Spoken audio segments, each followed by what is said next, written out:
Assalamualaikum warahmatullahi wabarakatuh. Alhamdulillahirabbil alamin. Assalatu wassalamu ala asrofil anbiya wal mursalin wa ala alihi wa sahbihi rasulillah ajmain. Amma ba'du. Puji syukur kita ucapkan atas kehadiran Allah Subhanahu wa taala yang telah memberikan kita rahmat kesehatan sehingga kita dapat melakukan kegiatan kita dalam aktivitas sehari-hari. Selamat berangkaikan salam tak lupa-lupanya kita kirimkan kepada roh junjungan alam, yakni Nabi besar Muhammad Rasulullah Shallallahu Alaihi Wasallam berupa doa Allahumma sholli ala sayyidina Muhammad wa ala ali sayyidina Muhammad. Rabbi shrah li sadri wa yassir li amri wahlul 'uqdatam min lisani yafqahu qawli. Perkenalkan, saya Annisa Fitri dengan NIM 2522104 dari kelas PTIK 2C Prodi Pendidikan Teknik Informatika dan Komputer Fakultas Tarbiyah dan Ilmu Keguruan UIN Syekh Jamil Jambek Bukit Tinggi. Baiklah, tujuan pembuatan video ini adalah untuk memenuhi ujian akhir semester dengan mata kuliah Sistem Basis Data. Baiklah, kali ini kita akan membahas tentang perancangan basis data atau kita juga menyebutnya dengan database design. Perancangan database adalah proses untuk menentukan isi dan pengaturan data yang dibutuhkan untuk mendukung berbagai rancangan sistem. Dalam perancangan ini ada tujuannya, yaitu tujuan perancangan database yaitu untuk memenuhi informasi yang berisikan kebutuhan user atau kebutuhan pengguna. Berisikan kebutuhan pengguna dan kebutuhannya itu secara khusus beserta dengan aplikasi-aplikasinya. Selain itu, tujuan perancangan database yaitu untuk memenuhi informasi yang berisikan kebutuhan user secara khusus dan aplikasinya. Yang kedua, untuk memudahkan pengertian struktur informasi. Dan yang ketiga yaitu untuk kebutuhan pemrosesan dan beberapa objek penampilan.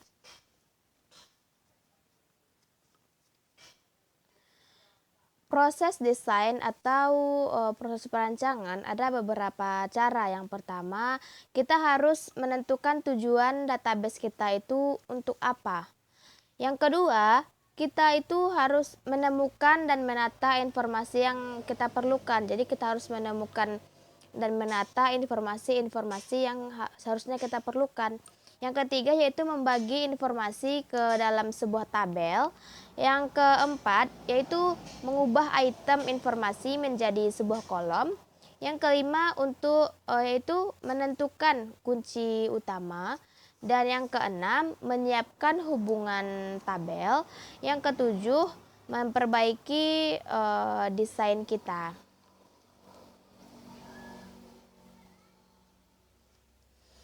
Ada beberapa masalah penyimpanan data skema rasional yang menghadapi beberapa masalah yang tidak kita inginkan, yaitu yang pertama yang namanya redundansi. Tujuan dari sistem basis data adalah untuk mengurangi redundansi, yang berarti bahwa data itu hanya disimpan satu kali. Menyimpan data atau informasi berkali-kali, dia itu akan menyebabkan pemborosan seperti pemborosan ruang, pemborosan penyimpanan, dan peningkatan ukuran total data yang disimpan.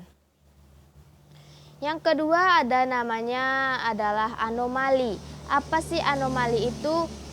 Anomali ini adalah istilah umum yang merujuk kepada keadaan penyimpangan atau keanehan yang terjadi, atau dengan kata lain yaitu tidak seperti biasanya. Anomali juga sering disebut sebagai suatu kejadian yang tidak bisa diperkirakan, sehingga sesuatu yang terjadi akan berubah-ubah dari kejadian biasanya atau kejadian sebelumnya. Masalah yang kedua tadi kan ada anomali. Anomali yang pertama yaitu anomali pembaharuan. Beberapa salinan dari fakta yang sama dapat menyebabkan anomali. Anomali pembaharuan atau inkonsistensi. Saat pembaharuan dilakukan dan hanya beberapa salinan ganda yang diperbaharui. Jadi perubahan pada jurusan dalam kutip Ananda kutip harus dibuat secara konsisten dalam semua record yang diberikan dalam semua record yang berkaitan dengan mahasiswa dalam kutip Ananda. Jika 1 dari 3 record tidak berubah, maka akan ada ketidakkonsistenan dalam sebuah data. Yang ketiga, ada anomali penyisipan, yaitu jika tabel-tabel yang dibuat itu adalah satu-satunya relasi dalam basis data yang menunjukkan hubungan antara mahasiswa dan mata kuliah yang dia ajarkan.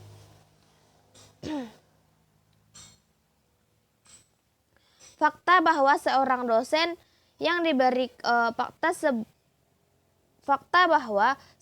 dosen yang diberikan mengajar dalam mata kuliah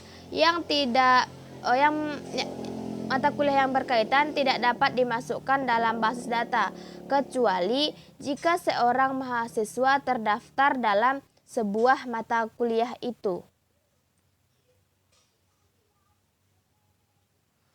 Selanjutnya ada anomali penghapusan.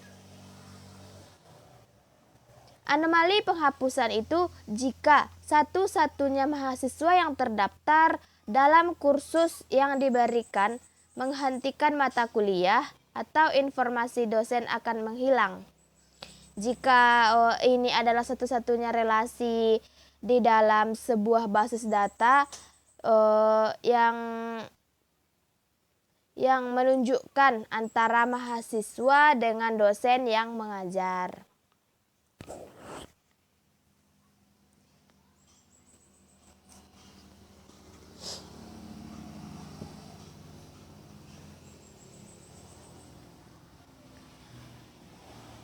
Proses perancangan basis data. Proses perancangan basis data dapat dibagi ke dalam beberapa langkah. Yang pertama ada analisis kebutuhan. Langkah pertama dalam mendesain basis data aplikasi.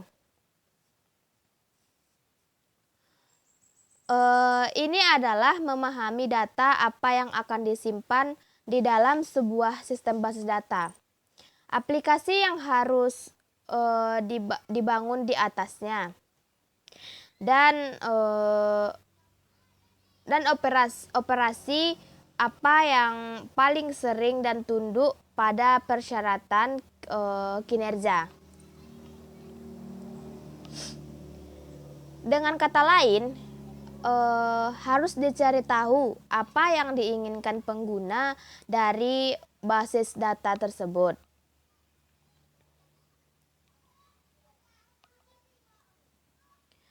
Ini biasanya merupakan proses informal yang melibatkan diskusi dengan kelompok.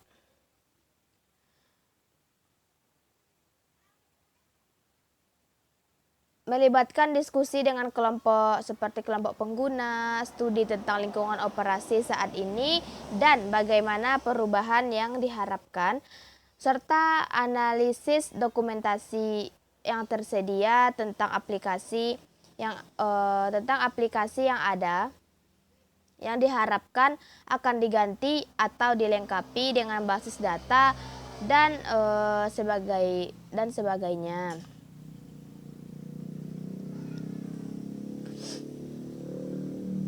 Beberapa metodologi telah diusulkan untuk mengatur dan menyajikan informasi yang dikumpulkan dalam sebuah langkah-langkah ini.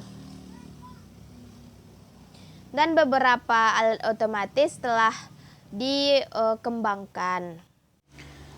Yang kedua ada perancangan basis data konseptual. Informasi yang dikumpulkan dalam langkah analisis persyaratan digunakan untuk mengembangkan deskripsi tingkat tinggi dari data yang akan kita simpan dalam sebuah basis data bersama dengan kendala-kendala yang diketahui yang akan menghambat data ini.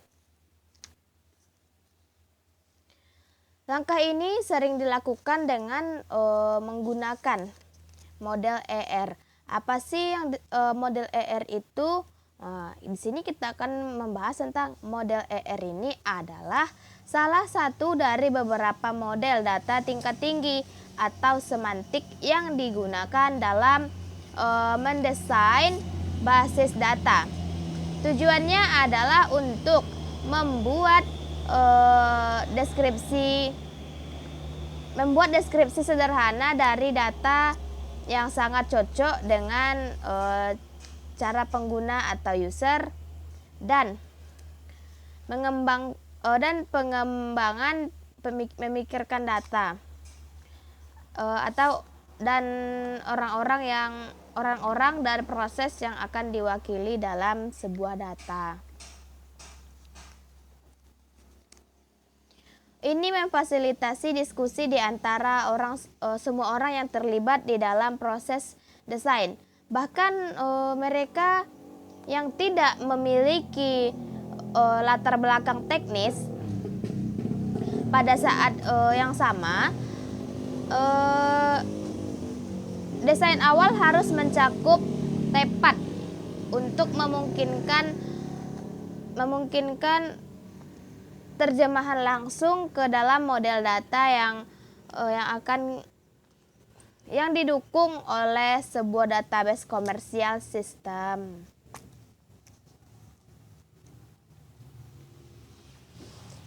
Langkah yang ketiga ada desain basis data logis. Desain basis data logis harus dipilih DBMS untuk mengimplementasikan desain basis data dan mengubah desain basis data konseptual.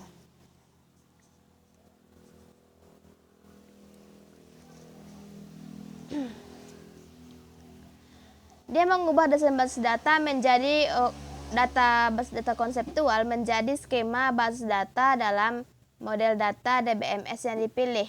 Hanya akan dipertimbangkan DBMS rasional dan karena itu tugas dalam langkah desain logis ini adalah untuk mengubah skema ER menjadi skema database relasional.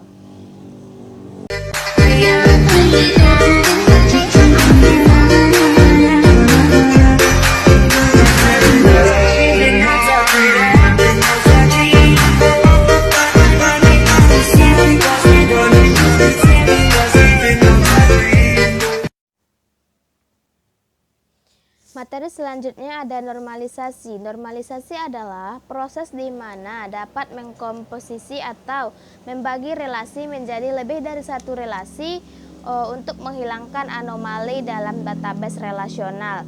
Ini adalah proses langkah demi langkah dan setiap langkah dikenal sebagai bentuk yang normal. Istilah penting dalam teknik normalisasi yaitu yang pertama ada file atau atribut kunci. Setiap file harus terdapat kunci dari file berupa satu file atau satu file yang dapat mewakili record. Yang kedua ada candidate key, yaitu kumpulan atribut minimal yang secara unik mengidentifikasi sebuah baris yang fungsinya yaitu sebagai calon primary key. Yang ketiga ada composite key. Composite key ini adalah kunci kandidat yang berisi lebih dari satu atribut. Selanjutnya ada primary key. yaitu kandidat key yang dipilih untuk mengidentifikasi baris secara unik.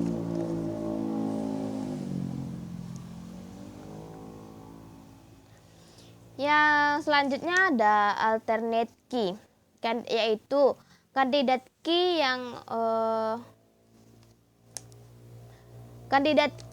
tidak dapat dipilih sebagai primary key. Selanjutnya ada foreign key, yaitu kunci di tabel lain yang terhubung dengan primary key pada sebuah tabel. Manfaat dari normalisasi yang pertama yaitu untuk menghasilkan tabel yang lebih kecil dengan baris yang lebih kecil. Yang kedua ada pencarian, pengurutan, dan membuat indeks lebih cepat karena tabel lebih sempit dan lebih banyak baris cocok pada halaman data. Manfaat yang ketiga yaitu untuk menghasilkan lebih banyak tabel dengan memecah tabel yang asli. Dengan demikian bisa ada lebih banyak indeks berkerumun dan karenanya ada lebih banyak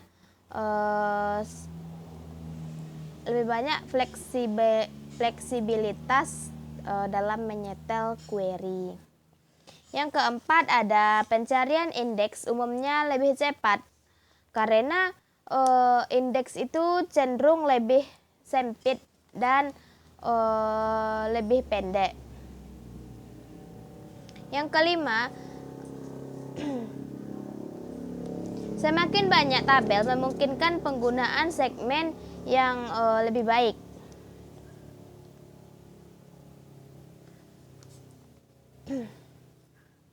Segmen yang lebih baik ini untuk mengontrol penempatan fisik pada data.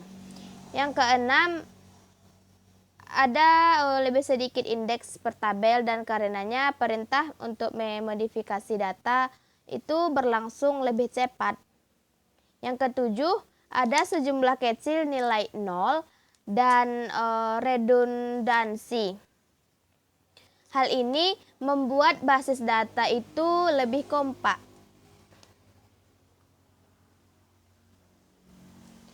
Yang kedelapan, anomali modifikasinya data berkurang. Yang kesembilan, secara konseptual lebih bersih dan lebih mudah untuk dipertahankan serta lebih mudah untuk diubah seiring dengan perubahan kebutuhan setiap user atau pengguna. Ketergantungan dalam normalisasi, yaitu ada ketergantungan atau disebut dengan dependensi. Merupakan konsep yang mendasari normalisasi. Dalam basis data disebut fungsional dependensi atau ketergantungan fungsional yang digunakan untuk menggambarkan hubungan, batasan, keterkaitan antara atribut-atribut dalam relasi. Atau lebih jelasnya, nilai dari suatu atribut dapat menentukan nilai dari atribut.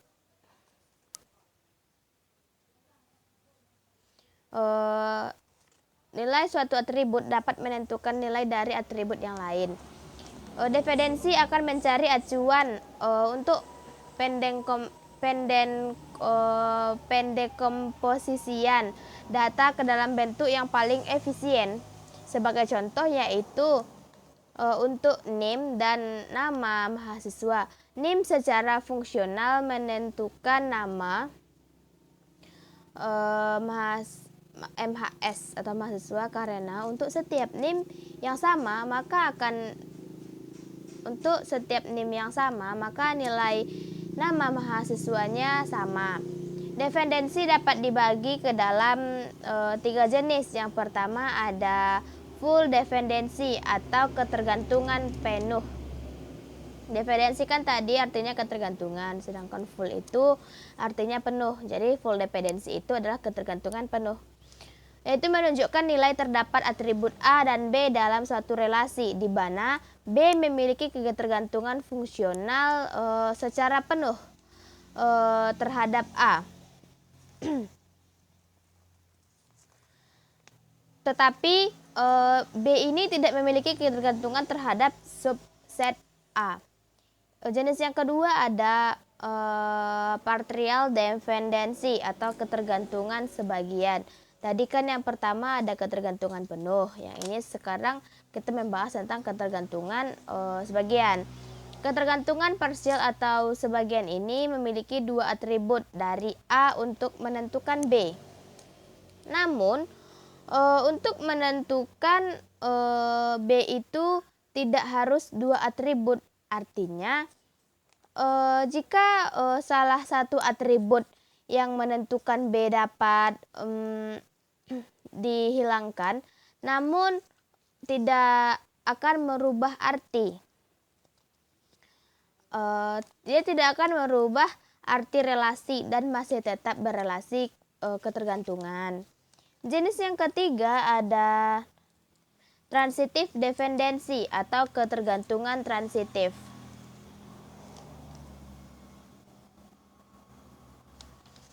Transitive dependency atau ketergantungan transitif ini biasanya terjadi pada tabel hasil relasi atau kondisi di mana terdapat tiga atribut A, B, dan C.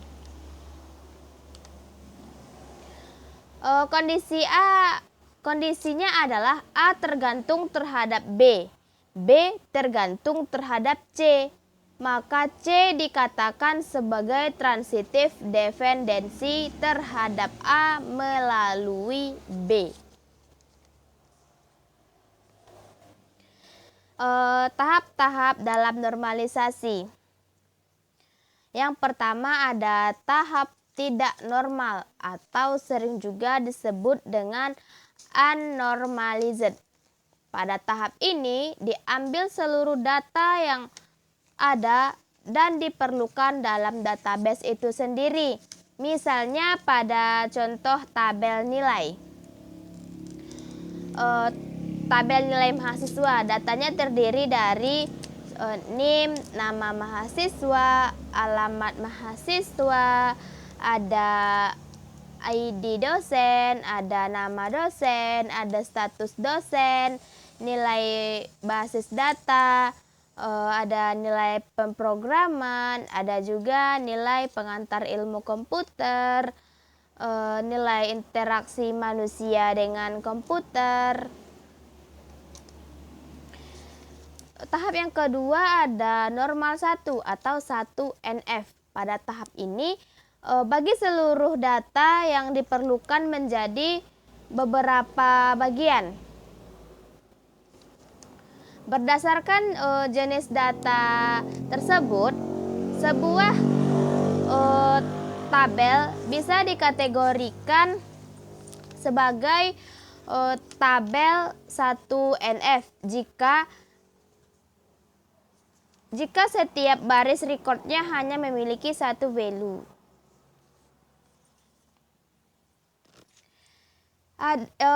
Tahap yang ketiga ada normal 2 atau 2NF. Pada tahap ini bagi berdasarkan jenis dan memberikan primary key pada masing-masing tabel.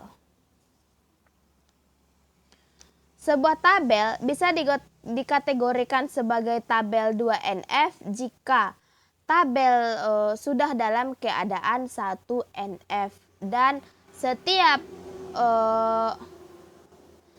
kolom di dalam tabel itu fungsional dependensi kepada semua key atau full dependency. Bukan hanya kepada salah satu key atau partial dependency. Berarti ini harus ditentukan terlebih dahulu key yang ada di dalam sebuah tabel. Tahap yang keempat ada normal 3 atau 3NF. Pada tahap ini bagi menjadi lebih terperinci untuk menghindari terjadinya redundansi.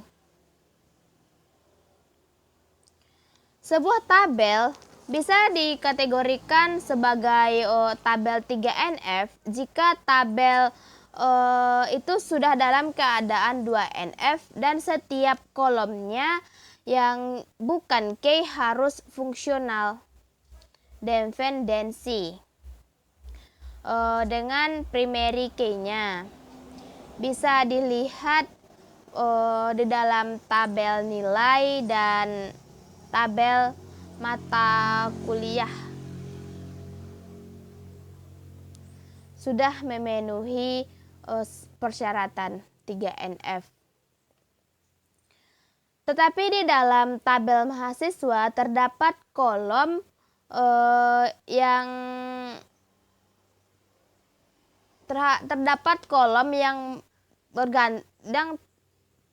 bergantung bukan kepada key-nya atau transitive dependensi, yaitu nama dosen dan status dosen.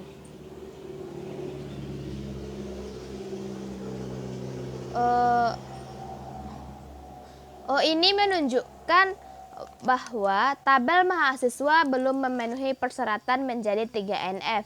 Nama dosen dan status dosen itu fungsional dependensi kepada ID dosen yang diketahui bahwa ID dosen itu bukanlah sebuah primary key. Maka untuk membuat tabel nilai ke dalam bentuk 3NF, kita harus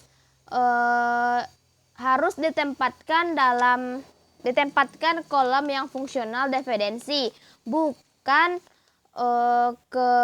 kepada key-nya atau transitive dependensi.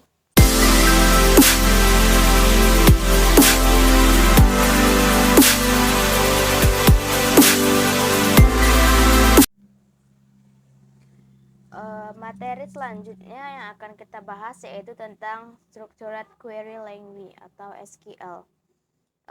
Struktur SQL ini adalah sebuah bahasa yang dipergunakan untuk mengakses data dalam basis data relasional. Bahasa ini secara de facto merupakan bahasa standar yang digunakan dalam manajemen basis data. Manajemen basis data relasional. Saat ini hampir semua server basis data yang ada mendukung bahasa ini untuk melakukan manajemen datanya. Sejarah SQL. Sejarah SQL dimulai dari artikel seorang penelitian dari IBM bernama E.F. Code yang membahas tentang ide pembuatan basis data relasional pada bulan Juni tahun 1970. Artikel ini membahas tentang kemungkinan pembuatan bahasa standar untuk mengakses data dalam basis data tersebut. Bahasa tersebut kemudian diberi nama SQL atau Structured English Query Language. Setelah terbitnya artikel tersebut, kemudian IBM mengadakan sebuah proyek pembuatan basis data relasional berbasis bahasa SQL. Akan tetapi, karena permasalahan hukum mengenai penamaan SQL, IBM pun mengubahnya menjadi SQL. Implementasi basis data relasional dikenal dengan sistem atau R. Di akhir tahun 1970-an muncul perusahaan bernama Oracle yang membuat server basis data populer yang bernama sama dengan nama perusahaannya. Dengan naiknya kepopuleran Oracle, maka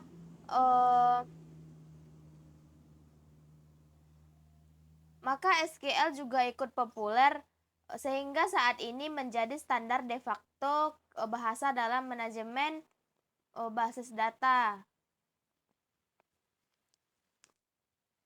Standarisasi SQL ini dimulai pada tahun 1986, ditandai dengan dikeluarkannya standar SQL oleh ANSI. Standar ini sering disebut dengan SQL 86. Standar tersebut kemudian diperbaiki pada tahun 1989, kemudian diperbaiki lagi pada tahun 1992.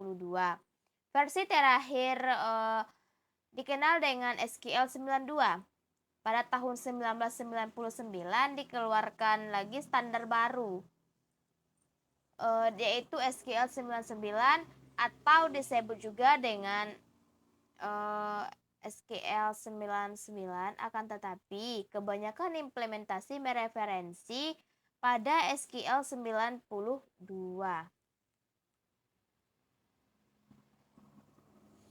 Pemakaian dasar SQL atau Structured Query Language adalah bahasa query yang standar yang digunakan sebagai suatu bahasa sederhana dan dasar, yaitu memungkinkan kita untuk berkomunikasi dengan database, membaca, menulis, dan memperoleh informasi yang berguna dari database meskipun sifatnya non-prosedural.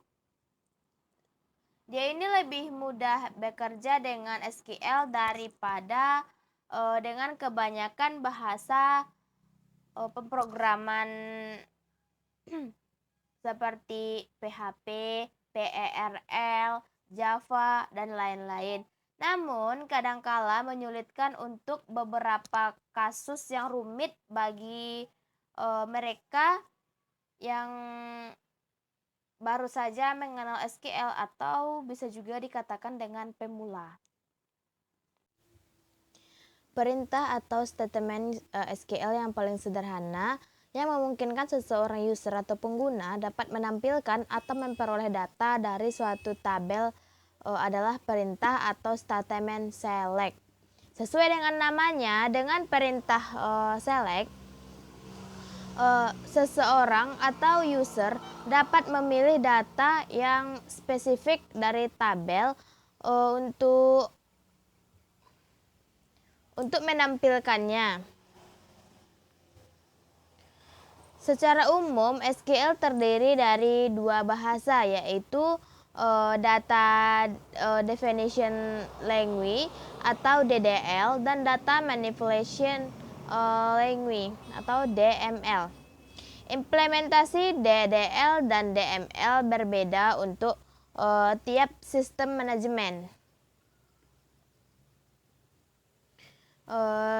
Dia berbeda untuk manajemen basis data atau SMBD. Namun, secara umum implementasi tiap bahasa ini memiliki bentuk standar yang ditetapkan oleh ANSI. Kita akan membahas tentang SQL select statement. Yang pertama itu harus melihat seluruh isi tabel. Yang kedua, melihat sebagian isi tabel. Yang ketiga, menggunakan operator aritmatik. Yang keempat, menggunakan kolom alias. Yang kelima, duplikasi baris. Yang keenam, menghindari duplikasi baris. Yang ketujuh, menampilkan struktur dari tabel. Yang kedelapan, menggunakan rangkaian operator. Yang kesembilan, menggunakan karakter string. Uh, Restricting and sorting data. Yang pertama itu menggunakan ketentuan where. Kondisi logikanya yaitu operatornya ada and, keterangannya jika semua kondisi benar. Kalau or, jika salah satu kondisi benar, dan kalau not, jika kondisi salah. Ada general function. Operatornya NVL, keterangannya mengubah nilai 0 dengan nilai yang aktual. Ada NVL 2, keterangannya yaitu mengubah nilai 0 dengan data tipe yang berkarakter. Yang ketiga ada null leaf, keterangannya membandingkan dua nilai. Jika nilai tersebut sama, maka akan menghasilkan nol. Tetapi jika nilai tersebut berbeda, maka nilai pertama yang akan ditampilkan. Yang keempat ada coalesce. Keterangannya jika hasil pertama adalah nol, maka akan ditampilkan hasil dari nilai kedua. Jika hasil kedua adalah nol, maka yang akan ditampilkan nilai ketiga dan seterusnya. Selanjutnya ada case 8. Keterangannya itu membuat ekspresi aturan. Yang terakhir ada decode. Keterangannya itu membuat ekspresi aturan.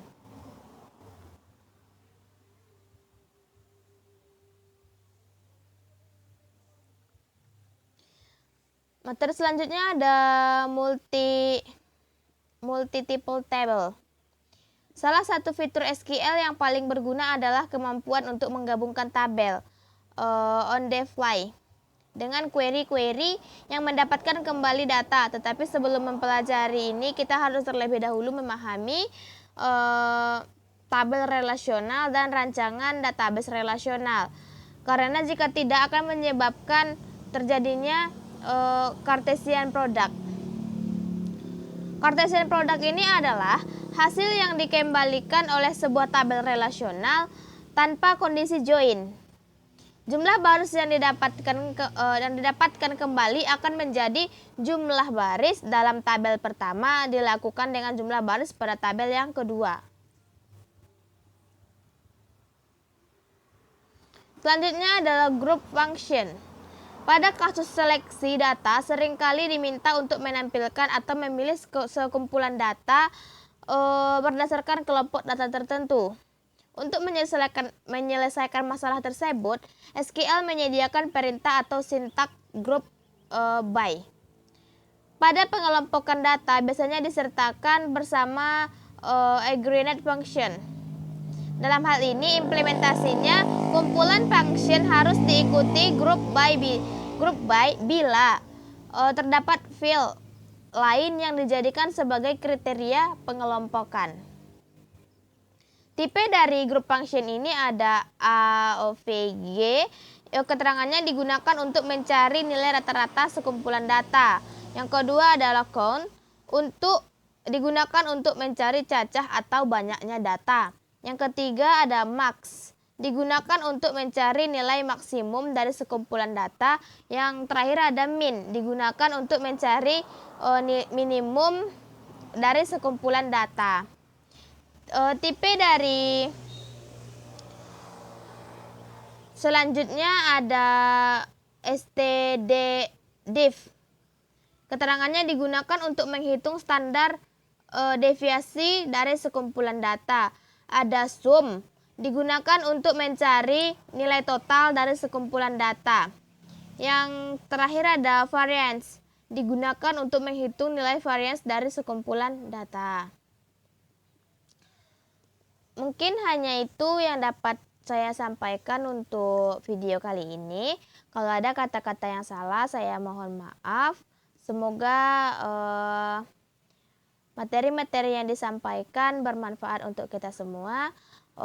Apabila ada kesalahan, saya mohon maaf. Atau dalam penyampaian materi ada pengucapan yang tidak pada tempatnya, saya Anissa Fitri mohon maaf. Terima kasih.